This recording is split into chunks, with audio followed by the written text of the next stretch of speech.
Good morning and welcome to Wellspring. My name is Jim Moore. I am part of your Sunday, April 6th, 2025 service team. Now we'll have a few announcements. Early Bird meets Sunday morning at 9:30 via Zoom. The link is in the weekly email and on the website. Our speaker for today is our own Dr. Edward. Next week will be Reverend Sandy Scott. The following week is Reverend Kamatara. And a special treat on April 27th, Reverend Vicki Avery will be giving us a talk.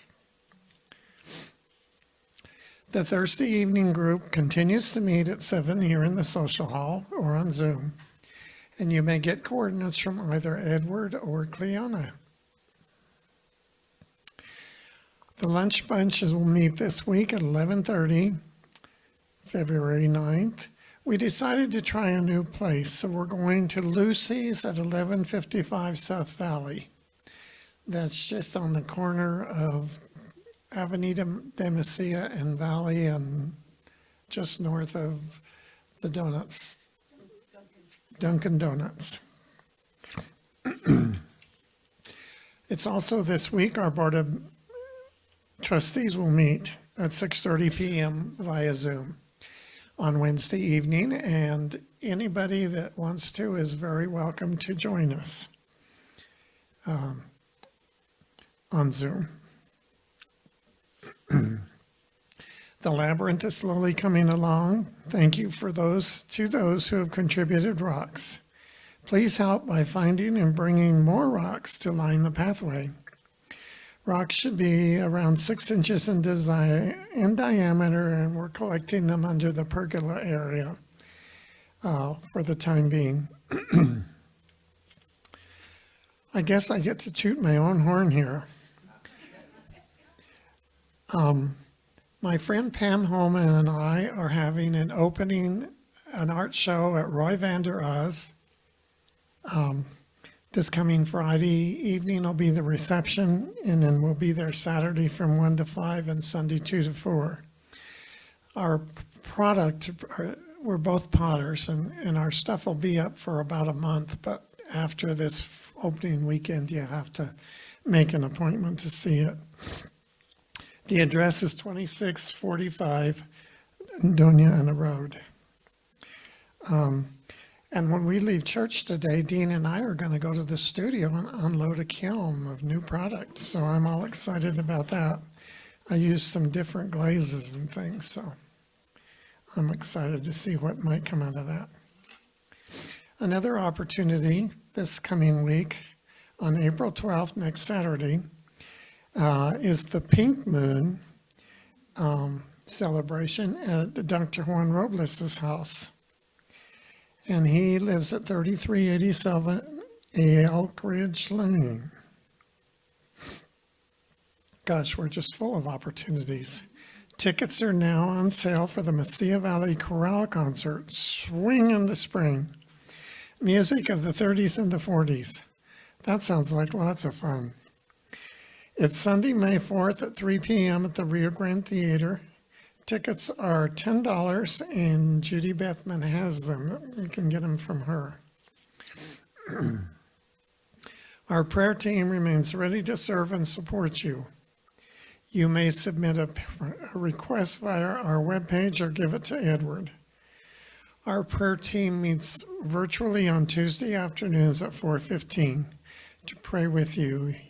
You may consider sitting in your quiet space during that time.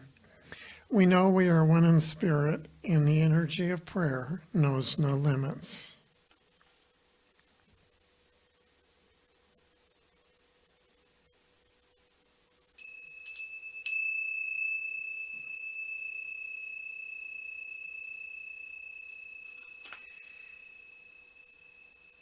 Now for an invocation.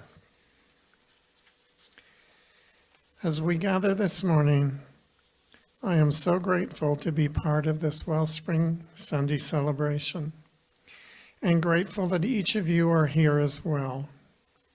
some in person, some on Zoom, and some just in spirit. As we slowly breathe in and out, we realize and acknowledge that Spirit is in this place. That Spirit is the string that ties us all together. And because Spirit is all there is, we too are Spirit, living in human form.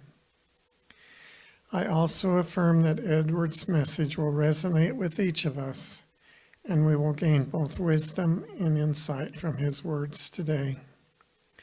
I also affirm that we will be equally blessed by the music provided by our talented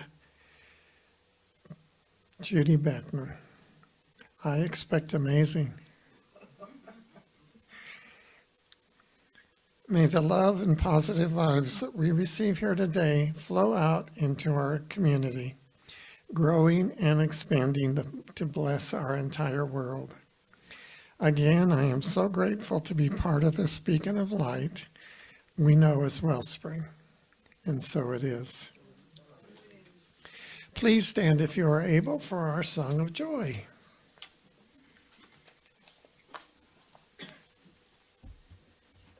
This song of joy was requested for the month by Vicki Avery. I better hear her singing then. Yeah. Is she on Zoom?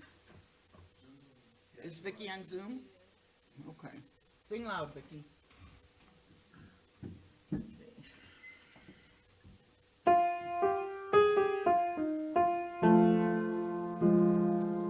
Everywhere I look,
Thank you. Let us read together our vision, our mission, and our affirmation. Our vision: to elevate spiritual consciousness in our world. Our mission: to support individual spiritual quests through celebration, study, counsel, loving fellowship, and service. And our affirmation: I embrace the beauty and renewal of life, knowing that divine creativity flows through me. Every step I take is guided by Spirit, bringing clarity, peace, and purpose. I celebrate the gifts of transformation and trust in the highest unfolding of my highest good. Now it's time for our reading. Once again, I go back to one of my very favorite books for our reading.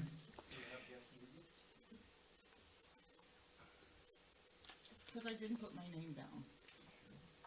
Did I miss something? Sorry. That's okay. Go for it, girl. It's no, never mind. Thank you. I was gonna play this on French horn. I haven't played horn since before COVID.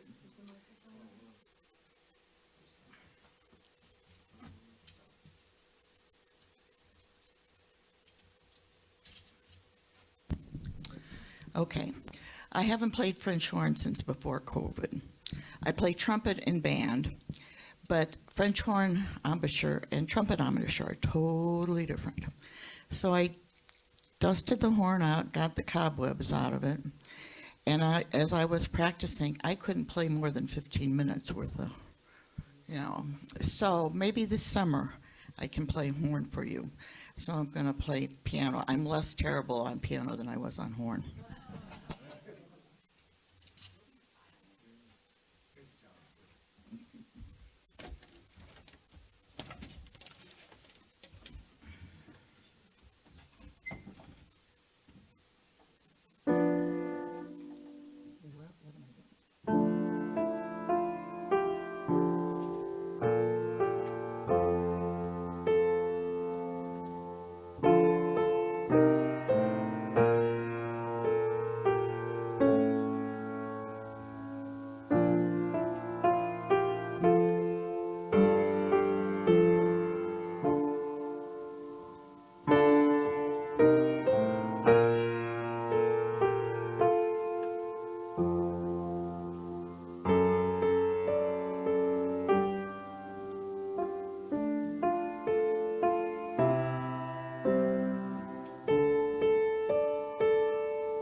Thank you very much. Now, time for my reading.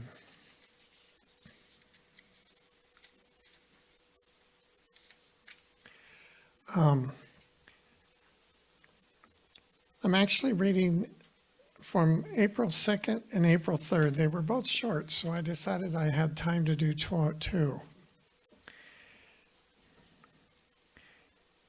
Life is an adventure in which we never know what is going to happen just beyond the turn of the road. But too often, our today is filled with regrets over the past. If we could convince ourselves that the limitations of the past need not be carried into the future, what a happy outlook we would have. One of the outstanding things that Jesus taught was that the mistakes of yesterday can be canceled. That God's creation is always taking place, and no matter what the experiences of yesterday may have been, they can be changed. Jesus did not seem to think that this change required months and years of strenuous effort. Unlike those around him, he knew that God, or the divine spirit, wishes only good for everyone. He knew that we are all rooted in pure spirit, in perfect life, and that at any moment we can so unify ourselves with the power of good that evil will disappear from our experience. And from April 3rd, if we make every day a day of praise and thanksgiving, a day in which we recognize the divine bounty and the eternal goodness, And if we live today as though God were the only presence and the only power there is, we would not have to worry about tomorrow. We are all human and we have all made mistakes. The starting point for creating a better future for ourselves is to deliberately free our minds from the mistakes of yesterday and feel that they need no longer be held against us. They need no longer be a liability. Too often our minds are so burdened because of the mistakes we have made that we do not take time to forgive ourselves and others and to start over again. And so it is wise to occasionally review the past and try to find out just what we have been thinking and doing to create this burden in our minds. We cannot go back over the past and relive it. We cannot make adjustments in the past. We have to make them in the present. It is not going to do us any good to sit around and cry over the past and bemoan our fate. Because in the very day in which we are, our fate being in the, our fate, because in the very day in which we are living, we are creating our tomorrows, which will become monotonous repetitions of our yesterdays. This is almost like a comedy act up here.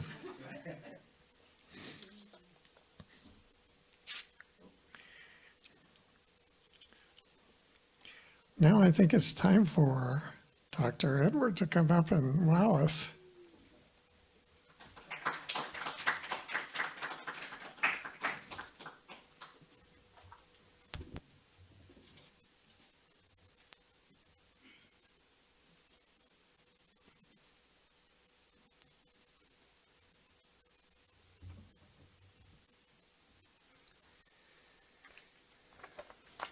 Not bad for an opening act, huh?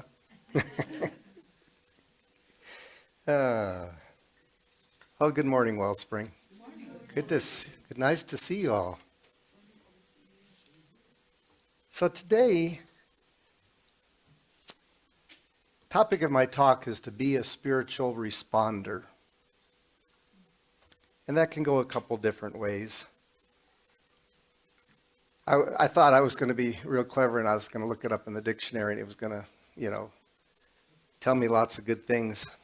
It did say that in late Middle English, it was as a noun, it was from the Old French to answer. Or in the Latin, it meant to again, respond, to pledge, so to repledge. And I thought, well, it's both a noun and a verb. Didn't help much. But I looked a little further and it said other definitions include react as a synonym to respond. And I thought, now I can work with that. So we all know, and we've talked about in our spiritual or philosophical arenas that we move in, that there's a clear distinction in our minds between reacting and responding, right? Usually react comes from the subconscious where all the past hurts and programming is stored. And as Jim was reading today, it talks about all of our conditioning from the past, all of our regrets from the past, all that is sitting right there ready to turn into a reaction, right? And I think a response is a little more measured, and we hope it's based on wisdom and compassion. It's kind of like the difference between counting to 10 before acting versus just, as some people say, ready, fire, aim. Yeah. So I want to address this idea of being a spiritual responder from two perspectives, globally and locally. So I'm going to talk about the global situation first, and then I also relate it to the individual interactions and so forth. But I want to start out by saying, first of all, you are here now. You aren't here a century ago, and you may or may not be here a century from now, but you're here right now. And if part of our philosophy is that there are no accidents in spirit, then there's a reason that you're here. You're not here as an accidentally, you're here intentionally. And I say you're here on purpose, with a purpose. You've heard me say that before, I suspect. So even if you don't buy into what I'm going to say next, just agree with this premise that you're here on purpose, with a purpose, will be enough. So in this paradigm, you or your spirit actually designed certain elements of this current incarnation. You chose this time on earth to gain soul experience. And you may not have known exactly what it was or the specifics that might occur, but you would have known that a need for light workers at this time would be great. And you and I chose to participate. We said, sign me up. I'm here to serve. Now, here we are, in the right place and the right time. Everything you've done, every experience that you've had, has trained you for this very instant.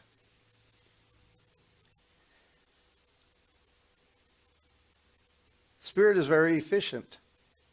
Nothing is wasted, and everything that has occurred in your life is used for growth or for remembering who you really are. So, with that, I will say we have exactly the right training for this job. And we're exactly the right person for the job. And the universe would be missing an important aspect without each and every one of us, both collectively and individually. And we also agree that we are fully supported by Spirit. Holmes says in the What We Believe, that we can read every month in the Science of Mind magazine, we believe in the incarnation of the Spirit in us, and that all people are incarnations of the one Spirit. Elsewhere he says, the will of God is always toward that which expresses life and happiness. To suppose that the will of God could be in opposition to the advancement of our lives would be to think of Spirit as being self-destructive. So I'm going to also say that not only are we the right person for the job, but we're on the right team for the job.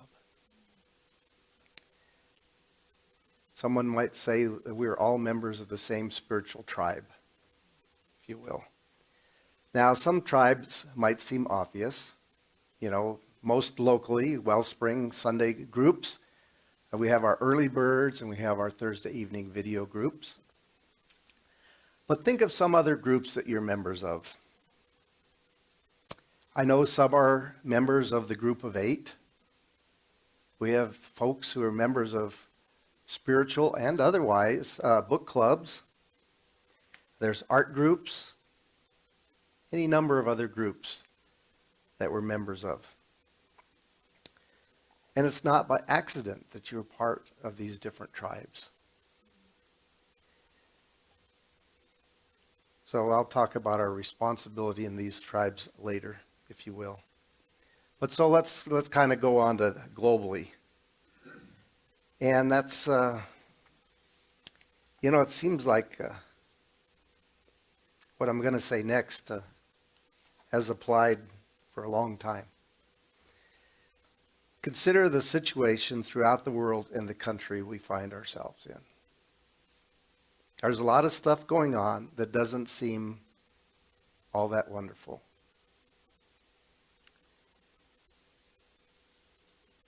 Depends on your perspective, right? So, what is the situation we find ourselves in, you may ask? Well, we are inundated with all the problems and the crises of the country and the world on a daily basis. You only have to watch the news to think that everything sort of sucks. Or anytime you open your web browser now, you're hit with everything that's wrong with the country or the world, blah, blah, blah. I submit you only have to watch the news for about 5 minutes before you feel the life force being sucked out of you. But I think we can all agree that the news is designed to capture our thinking, and I say to pull us away from our spiritual center. You know, murder, mayhem, and the weather at 10. Or, as we say, blood and controversy sells. So is there anything encouraging about any of this? Well, it's a loaded question, of course, because there's God in there somewhere. Dr. Bruce Lipton says, crisis ignites evolution. The collective nature of current global crisis is a clear sign that humanity is poised on the brink of a radical evolutionary upheaval. Someone might say, is it bad enough yet? Once it gets bad enough, humanity will change their thinking. That's kind of like change your thinking, change your life, right? So today when we look around, perhaps everywhere we see is a world in crisis. However, we're taught that what we perceive isn't always reality, right? So what are we looking at then? Do we really believe that Spirit is present even in the mess we perceive? Of course, that's a rhetorical question because, yes, Spirit is even there. So I say perhaps we're looking at an opportunity, the opportunity to serve. So rather than jump into the fray like we might tend to do, if nothing else, we can hold the high watch. So what are some ways we can lift up the planet? So first of all, whenever any one of us takes one step more to raise our vibration, no matter how small, it helps the rest of us. So raise up your little corner of the world by practicing our philosophy. How about this as a spiritual practice? Let's stay in the highest consciousness we can for 5 minutes a day. Only 5 minutes every day. So maybe to you it looks like meditation. So I challenge each of us to see the world at peace for some time each day. For others, it might be visualizing the planet surrounded by healing light or surrounded by love. Whatever it is for you, it doesn't matter. Just do it. 5 minutes a day can make a difference in your life and in the world. And for those of you who journal, write it down. Take notation of it. As we say in project management, if it isn't measured, it isn't done. So we leave here on Sunday, we say, well, that sounded good. I'll do it. Monday comes along and you do it. Tuesday comes along and you don't do it. You watch an extra 5 minutes of the news. Yeah, that works good.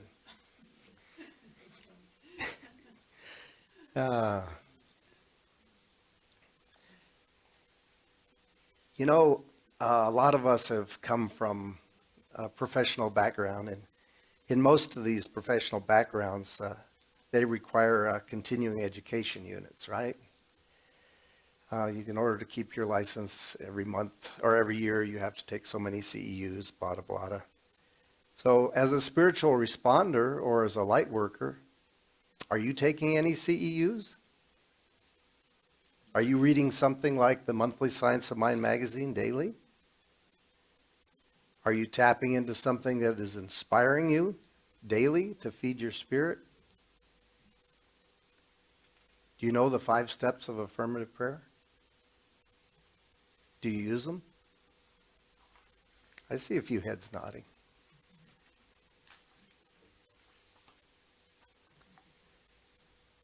So it's kind of summarizing what I said earlier, but would it make a difference in your life if you spend as much time watching after your spiritual well-being as you do watching the news? Try it for a week and see. Keep track of it in your journal. You know? So let's speak about what it means to be a spiritual responder in personal situations. So we start out by a situation. Imagine this scenario.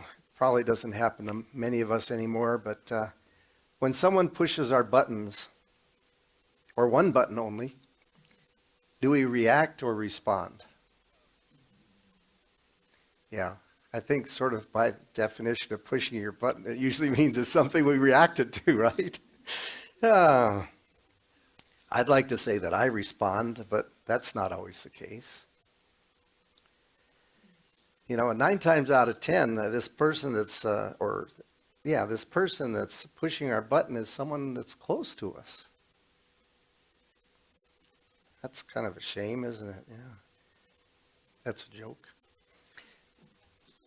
These close relationships, however, extend beyond our closest friends to our less close friends and to neighbors, coworkers, bosses, and people of the broader tribe, if you want to say that. But here, there are a number of tells about who these people are. For example, if you ever said, I don't understand why they have to be that way, there might be one of those folks. Or something equivalent. They're probably one of those people that you're enjoying pushing your buttons. Or if you feel attacked, then you're exactly in the situation we're speaking of. So one way we might take this is that they are helping you to see or be aware of your personal stuff that is actually getting in the way of you becoming the magnificent, loving, compassionate being that you actually are. Wow. I think that's a good thing. So all of our interactions are serving our higher good.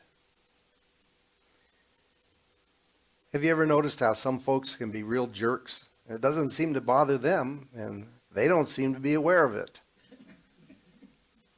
I suspect that most of us have a little more self-awareness than that, and we know when we've been less than loving to another. So another way to take this is something that Matt Kahn from our Thursday night video was speaking of. And I'll try to get this correct. At least this is my interpretation of what he was saying. He says, these people who are, even if you want to say attacking you, are approaching you because they see your light shining.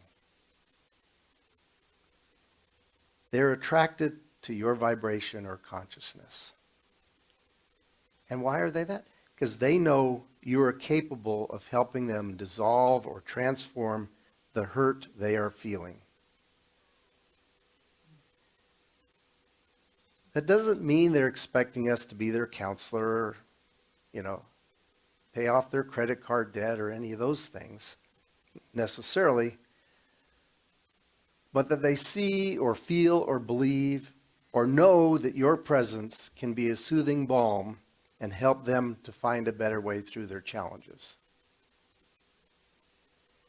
They perceive that you are capable of helping them transform their situations. I mean, in a sense, why would they interact with somebody who just made it worse and, supplemented their misconceptions or misperceptions? So I want to quote probably one of the core principles of the Course in Miracles, and that is that everything is either an expression of love or a call for love. So I kind of touched on the first one where people are helping us get rid of the dross so that our light can shine better. That's, in a sense, an expression of love. It may not feel like it at the time because, a lot of times we want to stick to our story and keep it and we'll fight for it. And the second, as I was speaking of, is the call for love, in a way.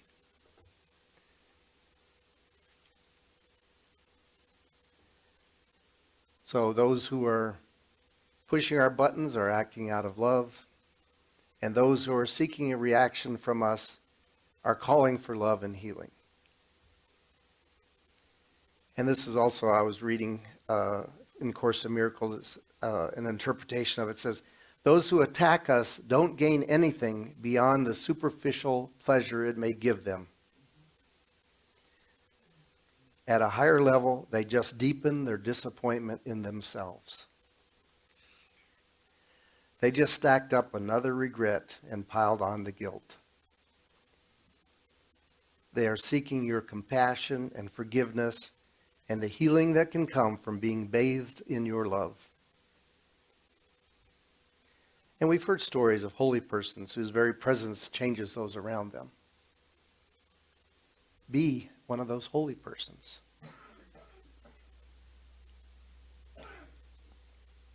Every one of us is a beautiful expression of spirit. Don't keep that light under a bushel basket, to quote a biblical phrase. And affirming that you are at the right place at the right time, and that you came to serve the higher good. You came to respond from your spiritual essence. So many blessings to every one of us.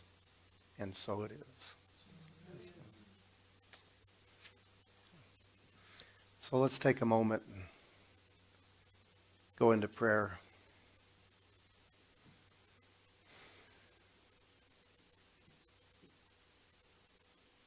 So no matter how we reacted to anything that was said, we know that if we open our hearts, Spirit is there. They say the door to the heart opens inward. So we open that door and we allow that vibration of Spirit to flow into our being.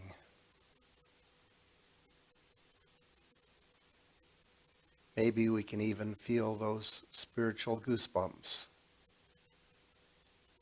as Shirley calls it.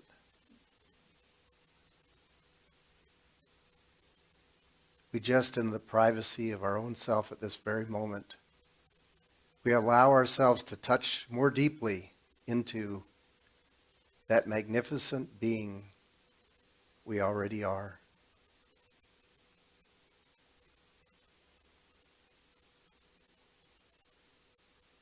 So we go a little deeper into who we are, into that oneness.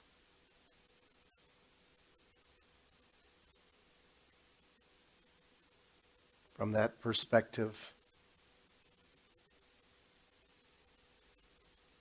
we can accept that God is all there is, that God and good is in everything that's occurring. Everything we see going on around us has the divine in the midst of it.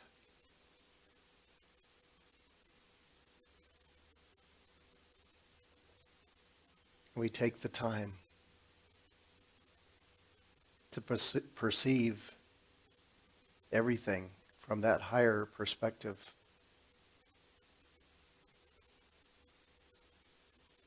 As we do that, we know that our light is shining more brightly. We are having a tremendous impact on the world.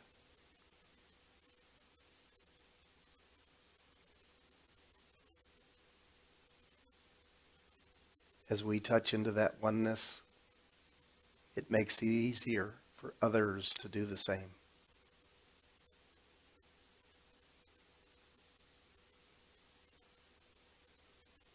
As we feel that energy of this group in person here and on Zoom, this connectivity, we know that there are members of our community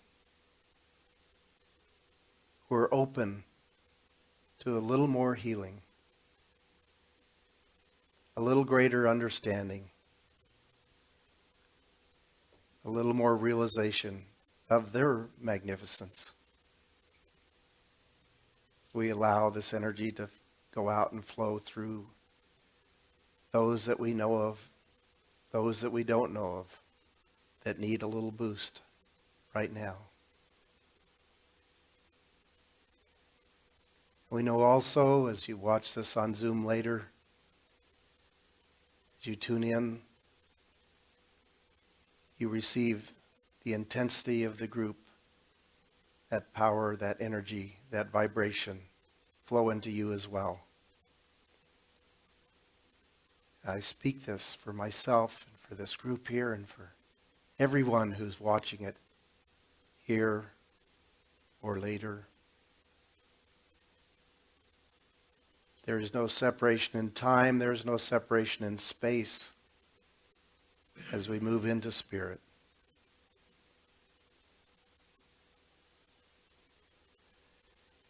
We also take this opportunity to place our wants and needs into this same prayer, knowing that we are divinely supported.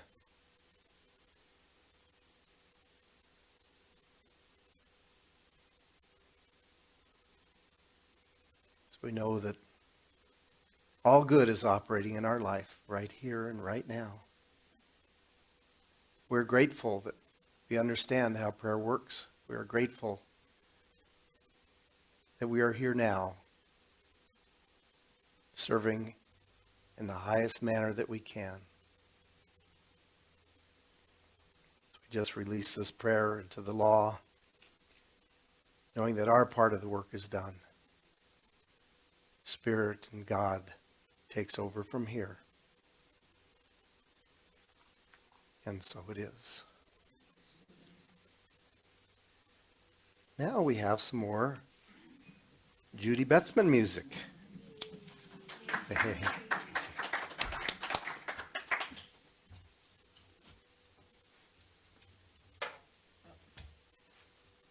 Don't worry about it. You know, Edward's message today touched on Bethman's 3 criteria for signs of mind. Does anybody remember what the first criteria was? Yes. What? Oh, God is all there is. Yes. What about the second criteria? The answer is Love. love. And the third is? Well, say it louder, Judy. Change your thinking, change your life. That distills signs of mind, and you touched all 3 of those. Good job, Edward. Thank you for your blessing. I'm going to play Amazing Grace, and could you please sing along with me as I play it? Are you going to sing also? Is that what you're I saying? can't sing and play it. I can barely play. Judy, can we ask Judy to come up and Sure. front and center? Yeah, we can do this. It's been a long time, I hope I remember the words. Oh. Well, thank you for this impromptu I'd solo. like to point out that there are 3 Judys today at service. Yes. 1, 2, 3.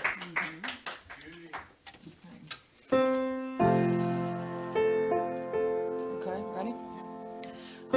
Amazing grace, how sweet the sound that saved a wretch like me.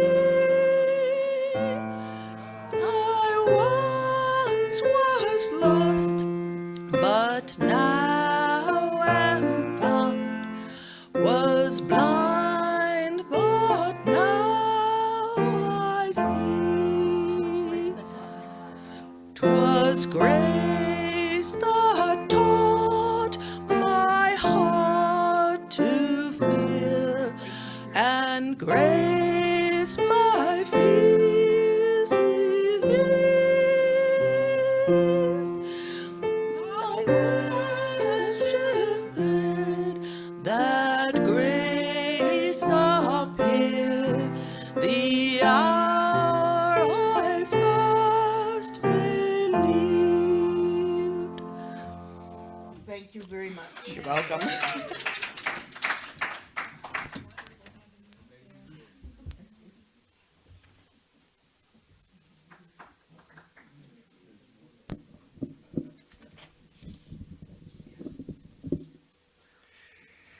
Thank you very much. That was great. Okay, now it's time for our offering, and I think Sharon's gonna pass the basket.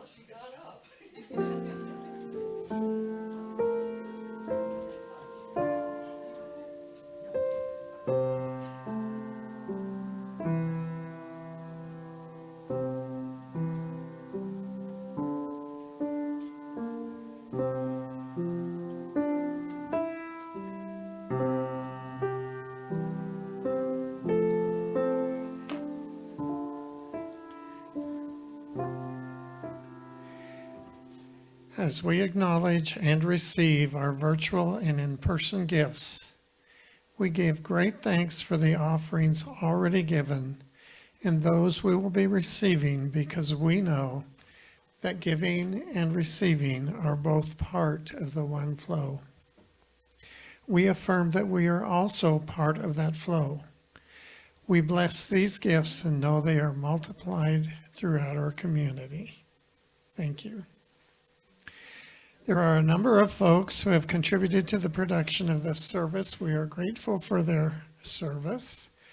Our camera people and our internet people, our techie people, that's what I'm trying to say, and our musicians and everyone. Thank you all. We're quite a team. We thank you for joining us today in Zoom land and here in the sanctuary. And lastly, you may stay around in the Zoom meeting after service to visit or join us in the social hall. To celebrate a birthday. And yes, we have cake and ice cream because someone's almost returned another year. Tomorrow, Mr. Lively. Please stand as you are able and read with me the benediction, followed by our congregational song.